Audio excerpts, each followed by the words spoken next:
Ah, such relaxing music. We're going to do a show about bedtime stories, and I feel like Mr. Rogers now. Can you say bedtime stories? Sure you can. Sure. Today we're going to talk about a little mouse who pretends to host a talk show. No, this is a show. This is a show about bedtime stories. And sometimes bedtime stories are for grown-ups, too. And sometimes bedtime stories are for grown-ups who can't get their kids to go to sleep. And sometimes bedtime stories are stories kids tell themselves. And all of those kinds of stories are just going to be all together here today in the Magic Kingdom.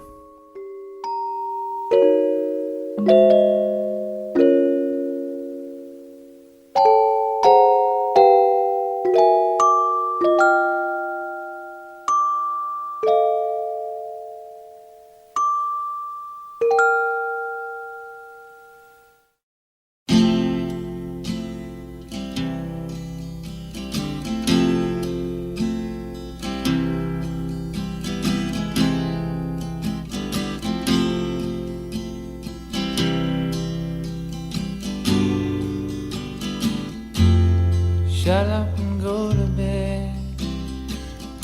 Put the pillow under your head. I'm sick and tired of all of your worries. Shut up and say goodnight. Say your prayers and turn out the light. I'm sick and tired of all of your sob stories. Shut up and shut your eyes. No more histrionics, no more college tries. That is Loudon Wainwright III. It's a song from 1973. And so I don't know whether it's about Rufus or not. But at one point on the bridge, he sings, "The excuse that you're crazy is useless." And that's often how we feel when dealing with our little children, putting them to bed. Let me back up and say another thing. If you think about the human race as a species, what are we really basically supposed to do? Eat, sleep, I don't know, procreate, poop. I mean, it's just like those are the basics. And considering how much of a basic it is, it's kind of amazing how bad we are at sleeping. A lot of us anyway. Some of us have problems with sleep initiation. That wouldn't be me. Some of us have problems with sleep maintenance. That would be me. But everybody's got some kind of problem, or they've got a kid with a problem, a kid who refuses to go to sleep. And so that's where the bedtime story comes in. The bedtime story could be a lot of different things. One of the things I think it can be is sort of a distraction. Okay, instead of thinking about going to sleep, let's think about this other thing that happened to these two kids who almost got cooked by a witch. See, that's not a good bedtime story. So we're going to talk about all of that today because some of it's sort of a 21st century schizoid man problem. I think, the more that we industrialize and digitize, probably the worse we get at sleeping, and it turns up all over the place. And one of the people who tapped in very effectively to that whole level of frustration is our first guest, Adam Mansbach, author, screenwriter, and cultural critic who wrote the famous not-for-children's book, Go the F to Sleep. I'm having to, public radioize the title. You get the idea. So first of all, Adam, welcome to our show. Thank you. So we should say something first about the genesis of this book. I mean, I think anybody who's ever been the parent of an infant knows the genesis of this book. But in your own experience and in your own words, what was it? Well, I wrote the book when my oldest daughter, Vivian, was about 2. And, sleeping really just was not high on her list of priorities. It would sometimes take her upwards of 2 hours to fall asleep. And of course, we were not doing any kind of sleep training with her. We were doing the opposite, what is known as attachment parenting, where basically you are trapped in the room with the kid until they fall asleep. And her brain just was not spinning down on command. She spent all day learning and expanding her worldview. And at night, she wanted to talk about it. She didn't want to pass out when I said so. So, this can be frustrating. It is your only time as an adult that you are not parenting. So when you fail to achieve this thing, a certain level of desperation and possibly insanity sets in. Like at a certain point, you would do anything to get out of that room. If Don Corleone walked in the room and was like, I will put this baby to bed, but in the future, I may ask you to do me a favor. And you're like, whatever, Don Corleone, we'll work out the details later. Just take this baby. Yeah, I actually think that our willingness to strike exactly that kind of devil's bargain says a lot about our desperation at that time. I mean, my son's much older now, but when he was a little baby, we had this device that was kind of a swing, an indoor swing that would go back and forth, but you kind of wound it up and it was self-propelled. It would kind of tick-tock back and forth as he sat in it, and that would put him to sleep. And our question was, how soon and under what circumstances could we deploy it? Because we just wanted to watch Star Trek The Next Generation or something without him yelling. And it seemed like, almost when you're in that position, it feels like almost anything's worth it, right?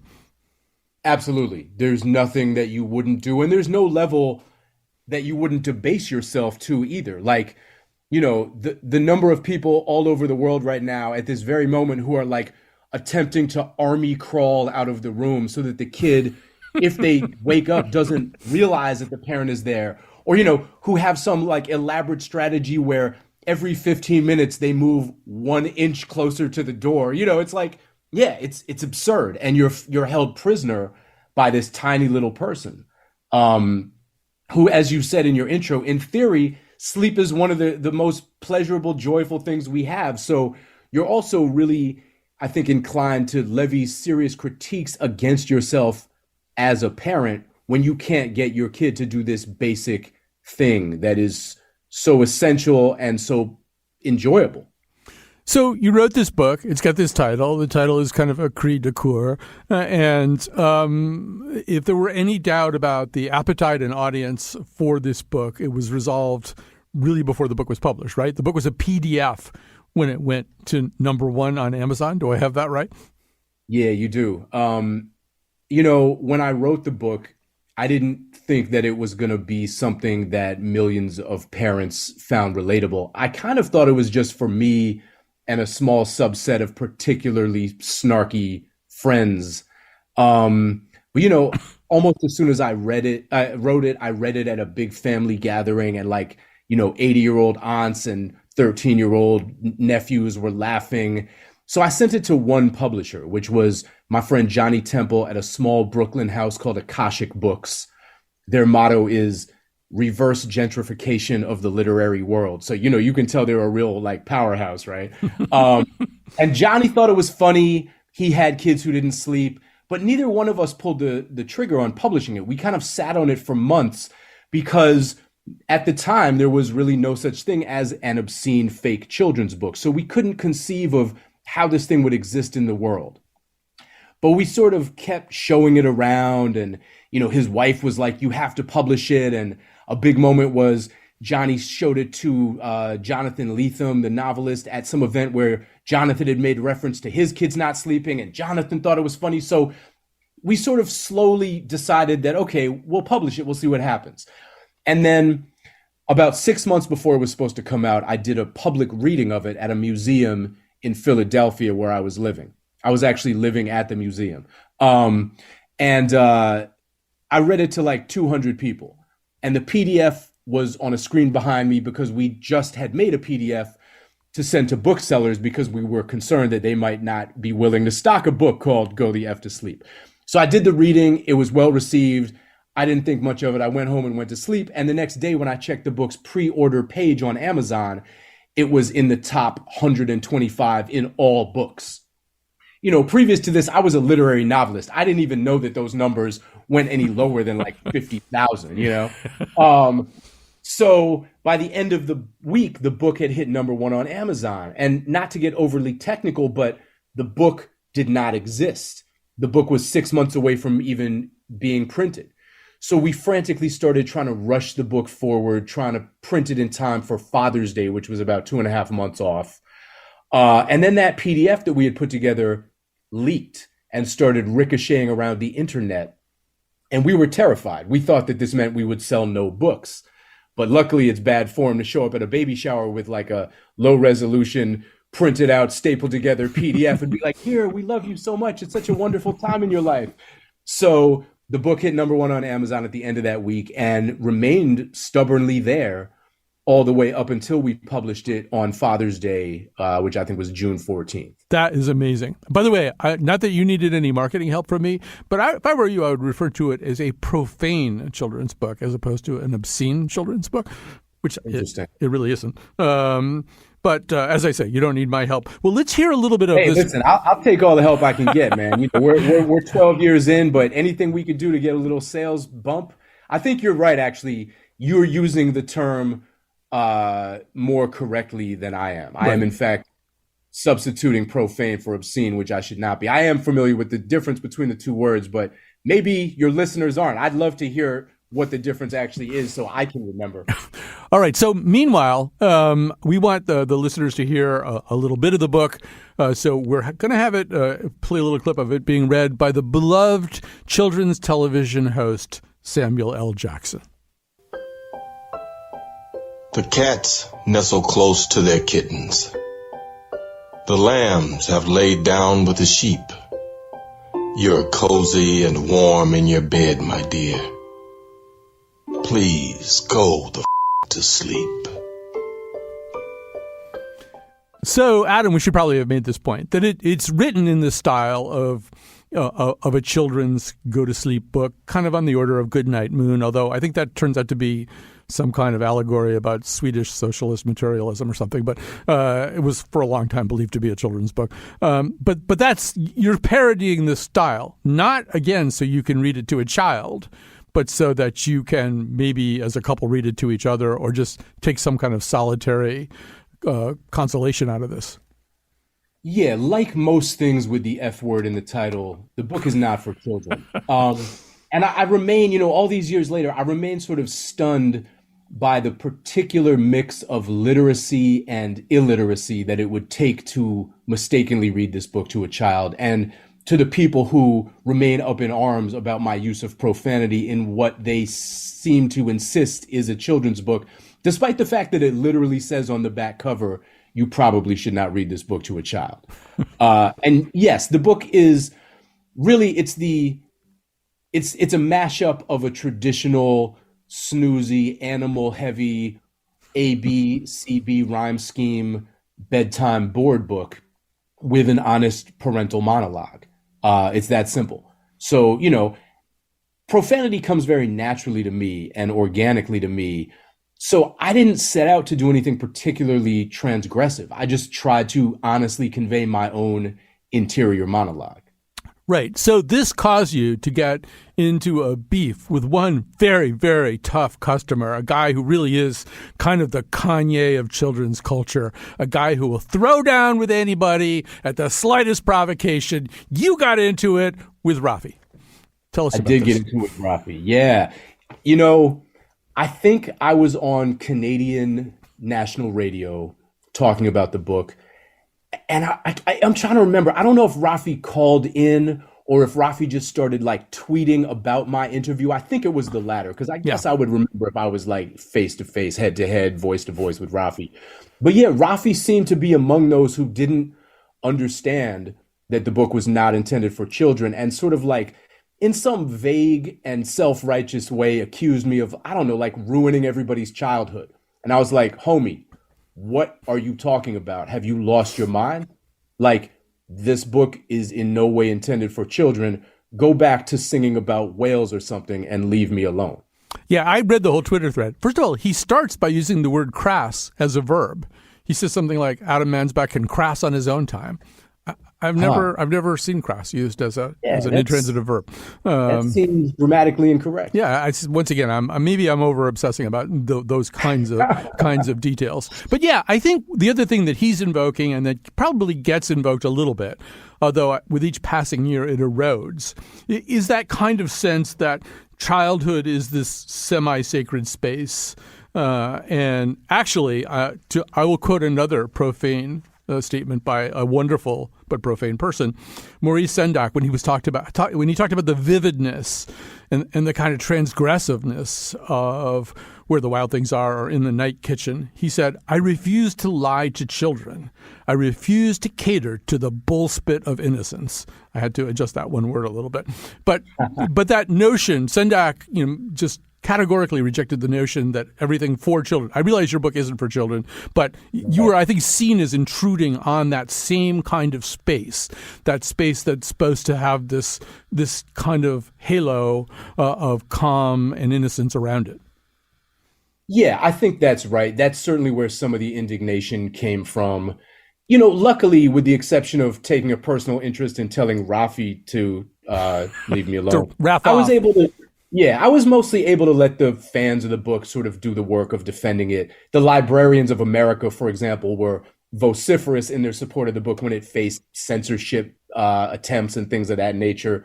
We had incurred on the zeitgeist to an extent that the book sort of became a topic for everybody's think piece. Some of them real stretches, like there was somebody who was like, what if this book was about Jews or black people or gay people? And I was like, it is, Yeah. But to your point, yeah, this invocation of the precious innocence of childhood, first of all, seems to me to be a fairly recent and ahistorical phenomenon. I mean, like, take a look at traditional lullabies for kids. They're filled with violence and terror. Go to F to Sleep pales in comparison to anything that, Hans Christian Andersen ever wrote, or Rockabye Baby for that matter. But I think also paradoxically, the reason that Go the F to Sleep was successful was that it punctured the bubble of this sort of culturally enforced notion of preciousness. A lot of parents, I think, were laboring under the idea that they could not be honest about the struggles they went through, that the moments when they felt frustrated, the moments when they felt angry were unspeakable, were forbidden to them. And so this book offered a certain kind of catharsis because it said the quiet part loud. It said the unspeakable part and made people realize that it's okay to be angry and frustrated, and that you can either cry about it alone or laugh about it together. One of the greatest emails I got in the whole history of the book was from a therapist, a couples therapist who had a lot of clients who were young parents. And she said that she had started handing out the book to them to basically normalize the experience that they were all going through and let them know it was okay. Right. I think that's true. So last question. You now have young kids again. And so how's that going? Are you finding a need to go off in a corner and read your own book from the good old days? Well, yeah, it's funny. I mean, my oldest Viv, who I wrote the book about, is 15 now, which is hard to believe. And I now have a 6-year-old daughter and a 4-year-old daughter. I have 3 daughters, like a farmer in a joke. And you might think that, like, I could sit back and have an ironic chuckle about how, like, my kids still won't go to bed, even though I wrote this book, even though I'm famous for writing a book about how kids won't go to sleep. Let me tell you, it makes it no less frustrating. Like, I'm sitting here just as furious as ever when my youngest, who is like one of the funniest people I've ever met, she's like an Andy Kaufman type performance artist. She elevates not going to sleep to a level previously unconceived of. Like, the stuff she will pull is genius. She's the comic voice of her generation. And am I laughing? No, not when I'm in that room. Later I can laugh, but in that room, my blood is boiling to the exact same temperature it ever has. On that beautiful note, we will conclude. Adam Mansbach is a novelist, screenwriter, and the author of the very, very famous Not at All for Children children's book, Go the F to Sleep. We'll be back with more after this.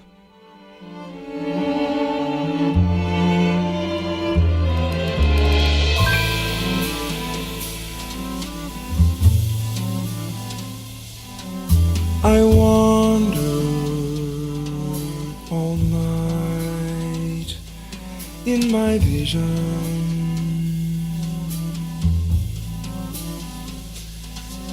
stepping with light feet, swiftly and noiselessly stepping. and stopping, bending with open eyes.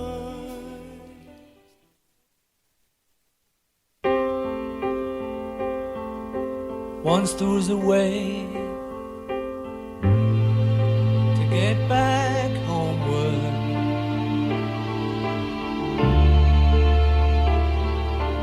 Once there was a way to get back home. Sleep, pretty darling, do not cry,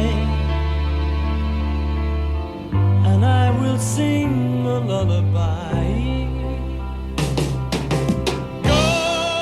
See, when it takes that turn, I just think this is not going to be sleep music anymore. However, we're not talking about sleep music. We're talking about sleep prose and poetry. We're talking about bedtime stories. And I should say, before I even get into this, that I am the kind of person who needs a certain amount of noise when I fall asleep. It can be music. It often is music. And if it is music, I will wake up. I will wake up the next day with one of the songs stuck in my head for, I don't know, 3-4 hours. It's a weird, hypnopedic phenomenon or something. Or I will listen to a really boring podcast. Or at least a podcast that sounds boring. I like to listen to Ezra Klein, and not because he's boring, but I'm reassured by him. So now we're going to talk to a pro, though, for all of that kind of stuff. Faith Adiele is a travel writer, speaker, teacher, and formerly Thailand's first Black Buddhist nun. We actually have a listener in Bangkok. Hi, Brett. She writes sleep stories for adults on the Calm app. Faith, welcome to our conversation. Thank you. I'm thrilled to be here. So, first of all, maybe just tell us about your own lifelong historic relationship with sleep literature. I mean, I'm assuming, since you're doing this now, that when you were a little bitty one, somebody read bedtime stories to you. Oh my God, definitely. I loved being read to. My mom read to me. She made up her own stories, and then she started just collecting stories. And if she wasn't doing the voices right, I would refuse. I would interrupt. I would throw a fit.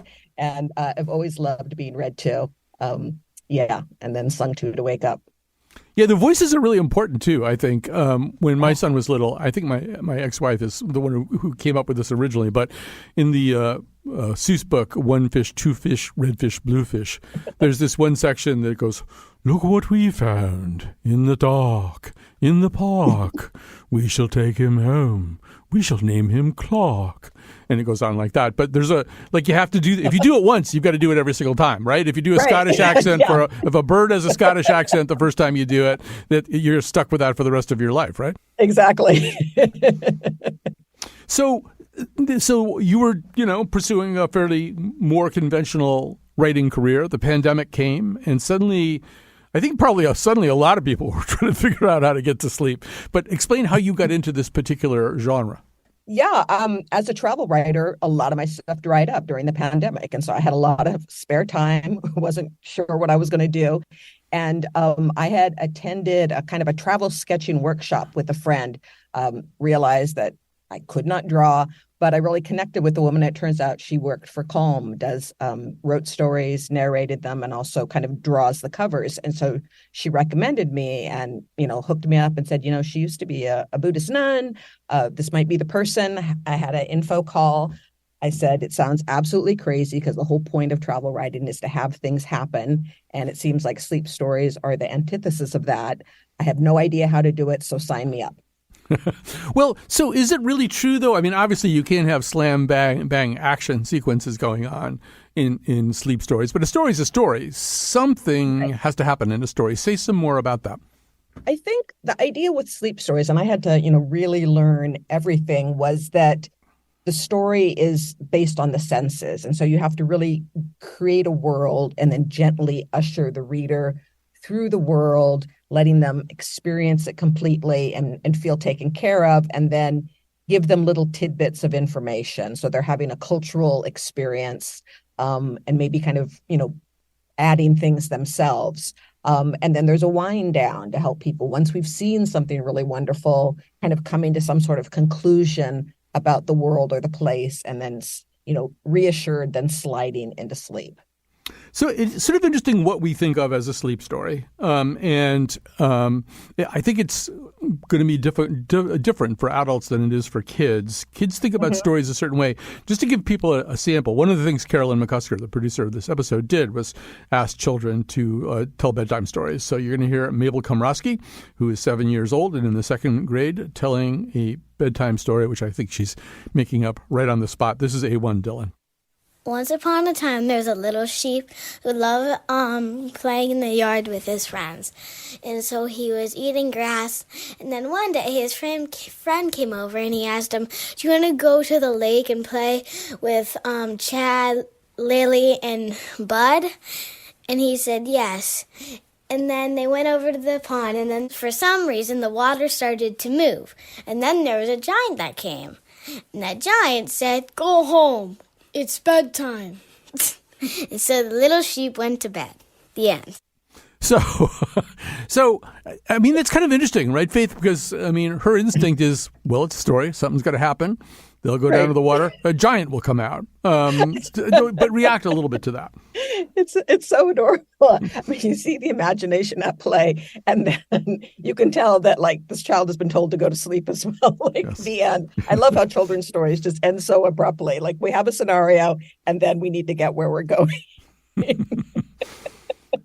But I think there's sort of two schools of thought about children, too. There's the school of thought. I mean, Dr. Seuss actually did a book called The Sleep Book, and it was just like people were just kind of going to sleep. And I do remember that it was kind of comforting. It was a little bit of, a monotone compared to what Seuss was usually racing around with and delving into and stuff like that. But there's that sense that, yes, a sleep story, a bedtime story for a child should be comforting and soothing. On the other hand, right now, all over the world, people, in the next 24 hours, probably thousands and probably millions of people will read their kids to sleep with something like Maurice Sendak's Where the Wild Things Are, where you've got monsters hopping around and stuff like that.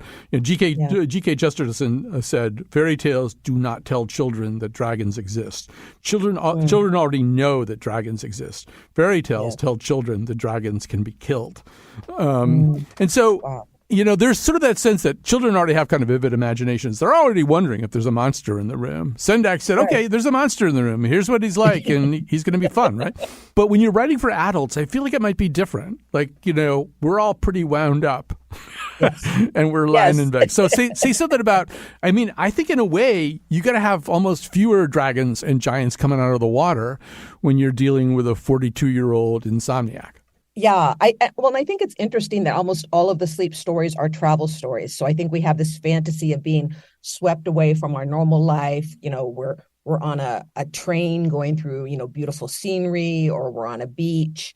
There are a certain number of them that are fables, kind of maybe, tapping into our childhood. But it's really about this idea of escape taking us someplace, and then this kind of sly cultural detail. That's really my focus. Is I really focus on Black and Africana content for Calm. And so really kind of trying to tell new narratives about, what we've learned about Africa. And so I'm always kind of trying to get in some cultural information as well. So people will feel like they've had this armchair travel and they've acquired some skills while taking time to just kind of meditate on the landscape the way that we do use vacations and travel.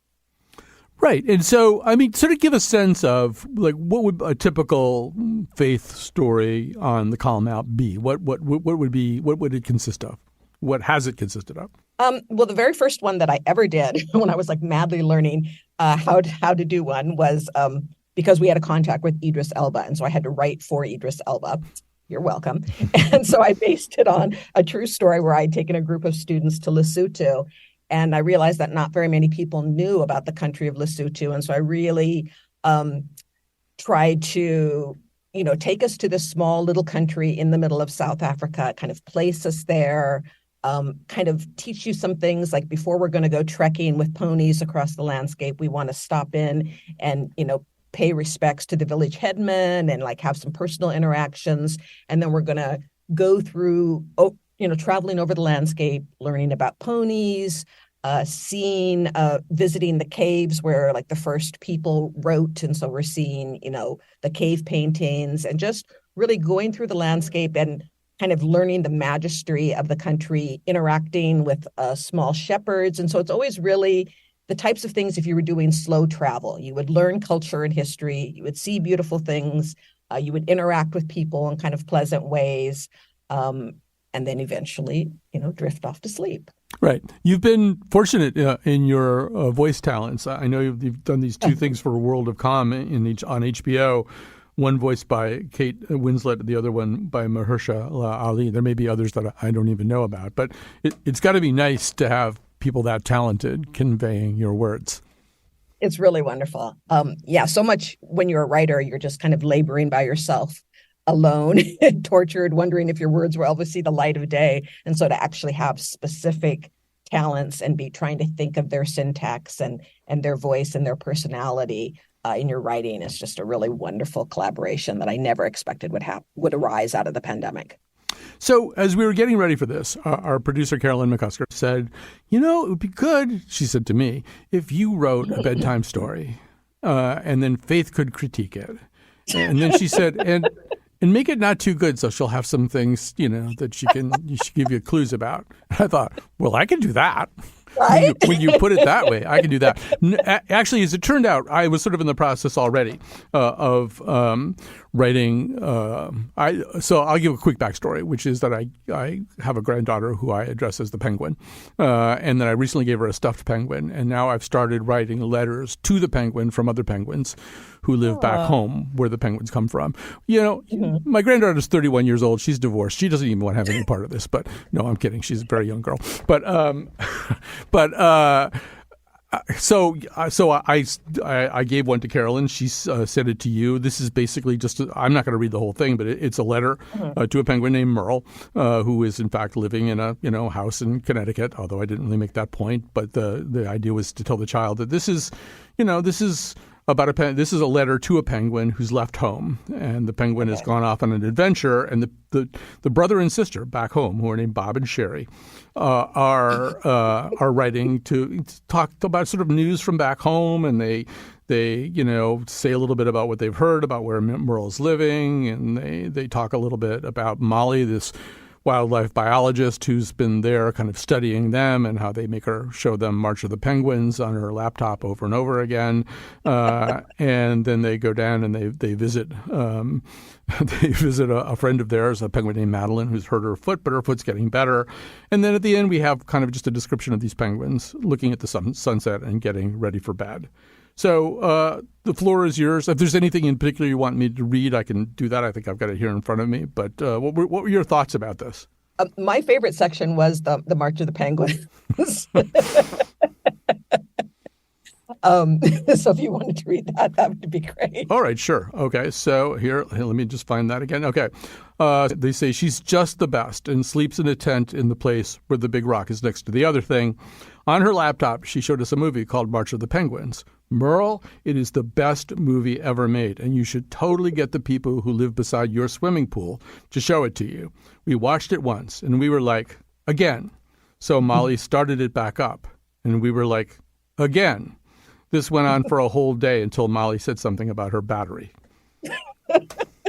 I love that. And I mean, it really ties into what Adam was saying earlier about go the F to sleep. Yeah. Like, there's never enough story. Again. So that to me, I was like, any child listening to that is really going to feel seen there. And it's, of course, really humorous for adults as well. And I think that's kind of the beauty of, stories for kids, that they work on two levels. So I saw that you had hidden all these little Easter eggs, these little jokes, throughout the story. Yeah, I grew up, I'm really old, but I grew up with a father who would watch Rocky and Bullwinkle with me. And he would laugh at a completely different set of things from what I was laughing at. Right. Exactly. There were all these embedded, very adult puns and things like that in there. So, yeah, I think we kind of do that. So I want to read something that I think you think may be a miscalculation on my part. So they're watching the sunset, these three penguins, and they quote Molly again, the marine biologist. Molly says the sunsets here are not like anywhere else. She says they're like a fancy dessert with layers of cream and strawberries and peaches. Apparently dessert is something you eat after you've had your fish, which really doesn't make any sense. So you think food is maybe not a great thing to bring up at bedtime? Yes, we were told not to have food, which is hard for me too, because part of travel writing so often is food writing.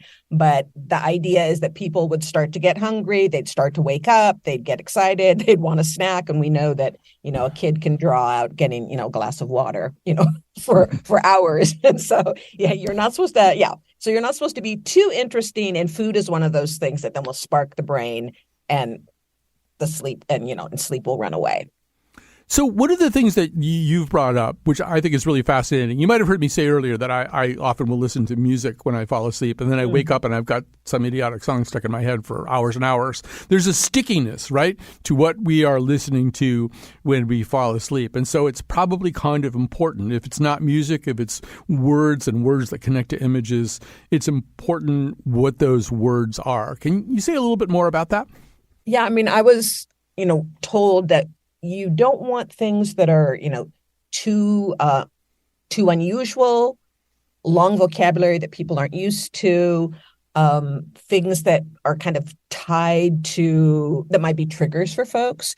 So you're really trying to think about things that are soothing, easy to say, but aren't going to make people say, oh, what's that about? Oh, I'm concerned, or what does that mean? And so there are, things that we avoid, when trying to appeal to as many people as possible. And that's one of the things I think that I brought to the sleep stories, is that my experiences, I'm really into kind of diversity and inclusion, and really trying to write things that will work on a global level for like all folks. And so really trying to think about what are terms that might be loaded, and that might get in the way of really trying to deal with kind of an epidemic of sleeplessness that we've had since the pandemic.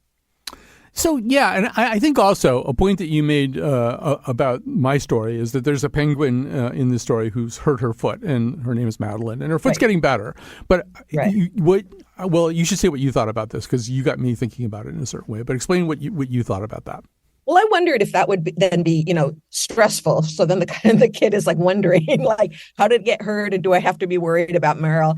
And, it is that question of like, do we want to name things that kids are already dealing with? And I think that's what daytime literature does. But evening literature, you don't want to have any kind of lingering thoughts. I like, do I want them to feel sad or worry that Meryl is separated from her siblings, or that there's another penguin that's hurt? And so, like, if I rewrote the story, maybe we would have Meryl coming back to the island and kind of talking about her life that she had in Connecticut, but now she's back to Antarctica. And so then she's being our guide, walking us through this landscape as someone who's returned to it kind of joyfully, which we still get, the two cultures, but it's a different approach that might feel more welcoming and comforting. Does that make sense? Yes. I should say that one reason that I picked the name Merle is that it's kind of gender ambiguous. And I'm planning to write more letters to Merle from these two penguins, Bob and Sherry.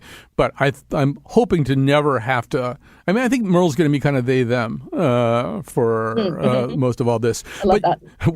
What I thought from what you said, this will probably be the last thing we get to talk about, is if you're going to bring up a problem in a sleep story, you should solve it, right? In other words, if there's going to be a hurt foot, then it's got to get better by the time you're done. Right. You can't leave them hanging about anything. But I assume that's kind of where you're... I can't sleep until I know the state of this foot.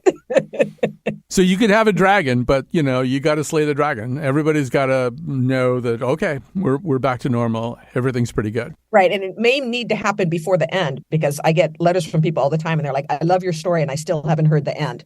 I fell asleep. That's a good point. So I guess one question I would have is, are you a good sleeper, bad sleeper? I hate to use value-driven terms, although I've been informed by my partner numerous times that I am a bad sleeper. But how's your sleep? I'm a disordered sleeper. The older I get, and so my husband and I are both kind of like careening around, going from one room to the other as one wakes up and tries not to wake the other. And so we're shifting between rooms like sleepwalkers all night. Well, I would think one of the dangers is that, the worst thing you can do if you're not sleeping well is kind of bring your work home with you.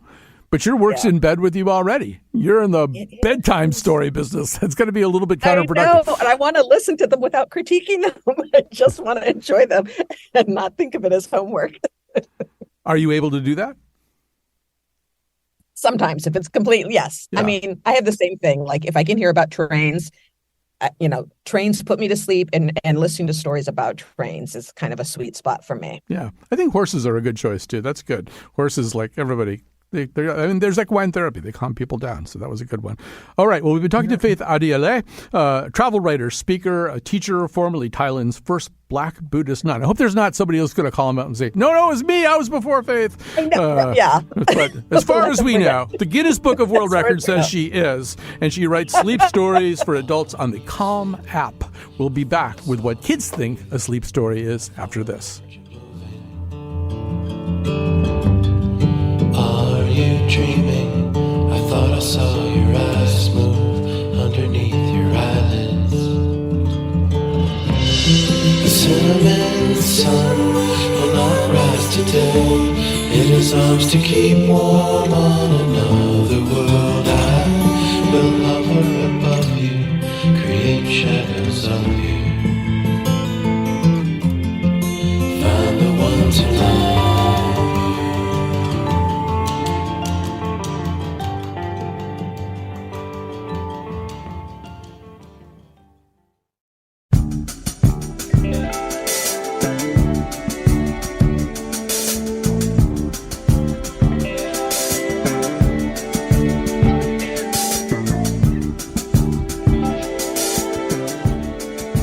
Follow The Colin McEnroe Show on Facebook or Twitter at Colin McShow. Make sure you never miss an episode by subscribing to or following our podcast on any podcast app. It's free. You don't have to wait an hour after eating before you go swimming. That's just something our mothers believed. Back to the show. Time to say some thank yous. Our technical producer today is Dylan Reyes. This episode was actually produced by McCusker, a.k.a. Carolyn McCusker. And so, yes, if you're like me or perhaps like Carolyn McCusker, you have a little trouble getting to sleep at night. I do. I mean, I have trouble staying asleep, too.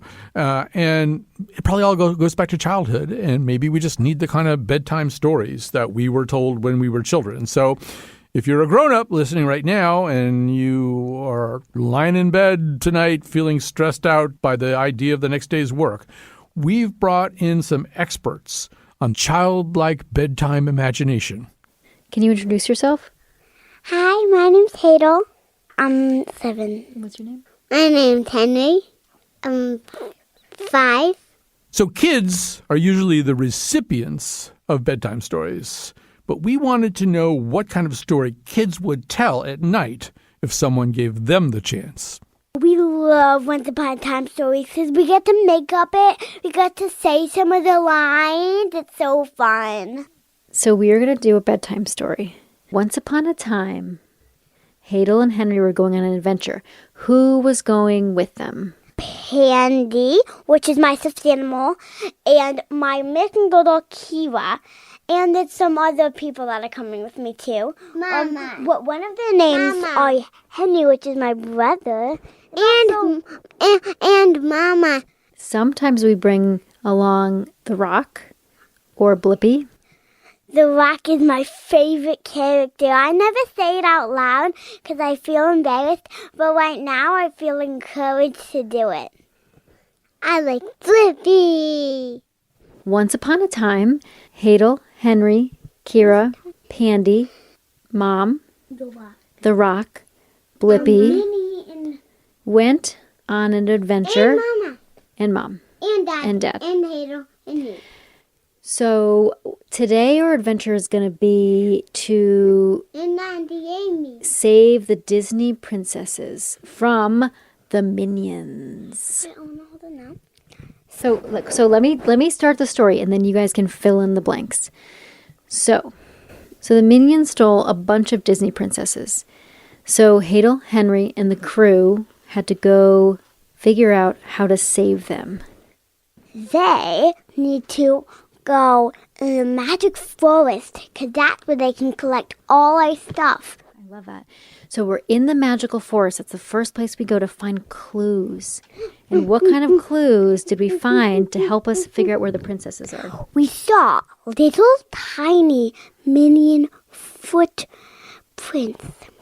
And we followed the footprints where it takes us to the princesses where they got stolen and captured. We also saw a button from one of those minions. Oh, from his overalls? Those are great clues. So they found the clues, and the next thing they did... And then the next fight, they found another clues. That's right, because we're going to go past the deep, dark forest. And past the beautiful forest and past the zombie forest. The zombie forest. How do we get through the zombie forest? Hadel, Henry, No. Kira, Pandy, Blippy, The Rock. We all have these special zombie eliminators. So we can use those zombie eliminators to eliminate all the zombies. But when I was walking through the forest with my crew, I saw something unusual. You know how trees are supposed to be standing straight up. I saw the trunk was in the air and the leaves were on the ground. So that's unusual. So we got through the scary forest, we got through the zombie forest, and then we followed the trail of candy to a deep, dark cave. So you went deeper into the cave, and there was a lot of different rooms in that cave. But when we were halfway in, looking through all of them, we heard a creaking sound, then something unusual happened. We heard, boom! And what was it? And it was a minion going through the hallways, closing the doors fastly so nobody will see him. So you go one by one to all the different doors in the cave, and finally you come upon one. I think the princesses might be in that one. Then why do you think the princesses are on there? Because there's sparkles coming out from under the door. And Hadel and Henry go, they're tiptoeing. But there might be unicorns in there, because unicorns make sparkles. Oh, so we open the door and, oh, it's just unicorns. Wrong door. I was right. There's unicorns in there. Now let me be right again, so seeing where they are. Oh, look at that door. The minion is opening it and saying, "Stay in there, princesses, or I'll put that sleeping spell on you again." And then Henry pulls into his pocket a little pouch. And what's in the pouch? What kind of magic is it? That's so the minions can fall asleep there. Yes, the minions. For 100 seconds. So Henry sprinkles dust on the minions that they see, and they all fall asleep. And quickly, quietly, Hadel and Henry tiptoe into the room. They found the princesses, and the princesses were so happy to see Hadel and Henry and their whole crew. They finally were saved. So they brought the princesses back to their kingdoms, and all of the kingdoms were so grateful.